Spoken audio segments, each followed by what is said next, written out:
Hello everyone and welcome to F-Boy. My name is Dean and you're probably wondering, what does F-Boy stand for? That's correct, Formula One boy. Or did you have something else in mind?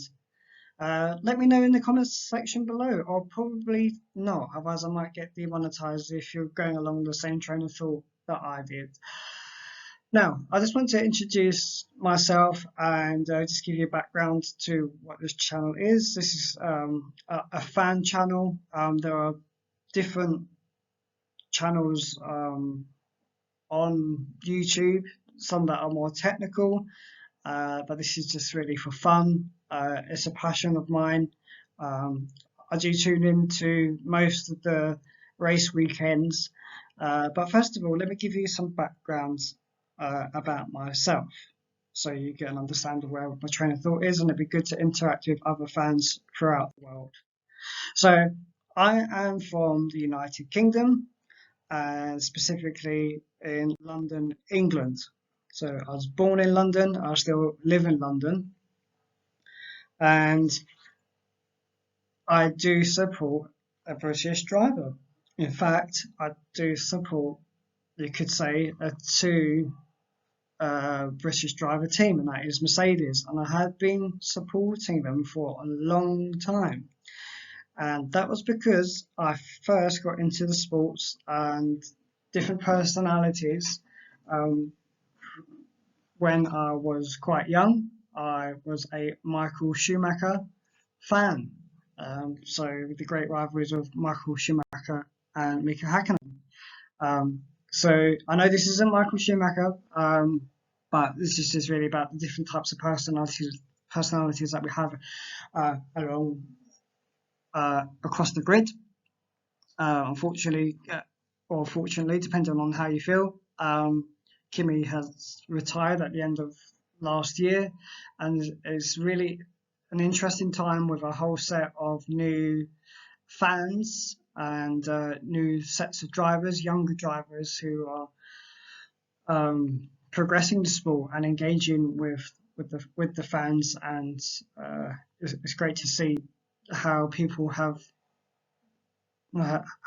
different thoughts and opinions of how different teams have progressed. For example, McLaren, with the personalities in their management teams and their brand, and how it's become more engaging and youthful. And you could say to an extent Ferrari now, with having Charles Leclerc and Carlos Sainz. So these are younger drivers, and they still have talent.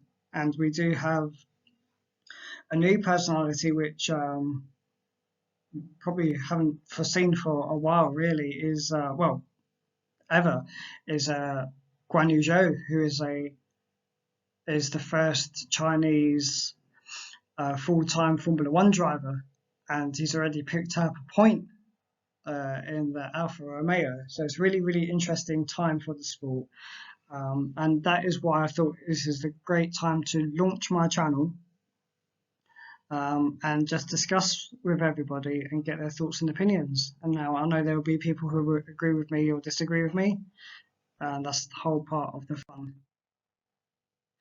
Now, I'd also like to let you know that a bit about myself is that my favourite track is Suzuka in Japan, and hopefully one day I will go there. It'd be a dream of mine to go there. I've never been to Japan. I think I've only been to like Spain and Holland. So hopefully we can get to travel soon, and yeah, so going to Suzuka would be a dream come true. But I do have a like for other tracks as well. Obviously Silverstone, so yes, I'd love to go to Silverstone. I haven't been to any tracks at all yet. The other tracks I love is Brazil, which I think should be the last track on the calendar, in my opinion. And I do like Canada as well. And I think Bahrain has been one of those up-and-coming tracks where the racing has really, really been really great, really great conditions for racing. So yeah, these are some of the favourite tracks I have, but my soft spot is for Suzuka, Japan. So the season so far, I would say it's been a bit of a surprise because I am a Mercedes fan. I would think that Mercedes would have been closer together because they won the Constructors' Championship last year, and obviously Max Verstappen won the Drivers' Championship. But it's a painful time with porpoising, but it's still good to see the racing come closer together, although Ferrari are sort of running away. And I think if Ferrari do win maybe another 2 or 3 races, there's going to be Ferrari's year. I wouldn't be too disappointed in some respects because Mercedes dominance, but obviously, you know, if Mercedes won it this year, it'd be good to come as an underdog and actually come back. And it's great to see that George Russell has already been on the podium this year, and it hasn't been too controversial. I just think there have been some surprises this year. Like I thought Aston Martin would be close together, especially with the investment that's gone into it. But I guess it's one of these long-term projects which hopefully Sebastian Vettel can be patient on, and hopefully we'll see them come closer to the field. And Williams have got their point already, so it's good to see that in comparison to the past few years that they had. And obviously they got points last year, but it did take them a while. So we do have this closer midfield battle, and it's great to see that Esteban Ocon is doing well, although I do have a kind of a soft spot for Alonso as well. So let's see that if he does improve, hopefully we'll see him charging up as well, up to near the front. And of course, I think the biggest surprise is actually Kevin Magnussen coming back, and also has doing quite well in the early stages of the year. And with Mick Schumacher being the favourite last year, he now has a strong teammate in Kevin Magnussen and a good reference point. So it'd be interesting to see if Mick can come closer to Kevin Magnussen and how soon that he can do it. Well, I'm not going to go into too much depth on my very first video. I'll just keep it short and brief. I will be watching the race coming up in Imola, and I'll make some kind of bold predictions or some kind of prediction. I think that due to the sprint race coming in again, I'm going to predict that Carlos Sainz is going to get his first win.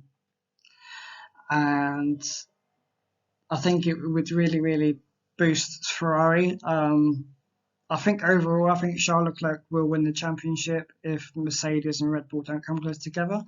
But if I were to pick a top 3 for the upcoming race, I would say Carlos Sainz will win, followed by Charles Leclerc, maybe due to some pit stop error or something, or some strategy call.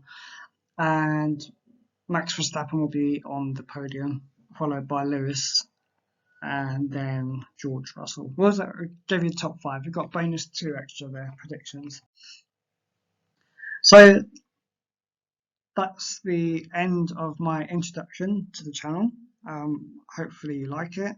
I will have more to say in the race, and I'll try to get a format that works for everybody, whether it's going to be quick few-minute videos or 10-minute videos, and I will link to other channels as well when I get more interaction. It'd be good to see what other channels which people listen to, and also let me know where in the world you're watching this video from, and let me know the team that you support, or the driver that you support, or if you're a neutral, what you like about this season so far. Do you think there's closer racing? or is there anything that needs to be improved within the sport? I'd love to hear your comments, so please put them in the comment section below, and don't forget to like and subscribe. Thank you very much, and have a good day. Goodbye.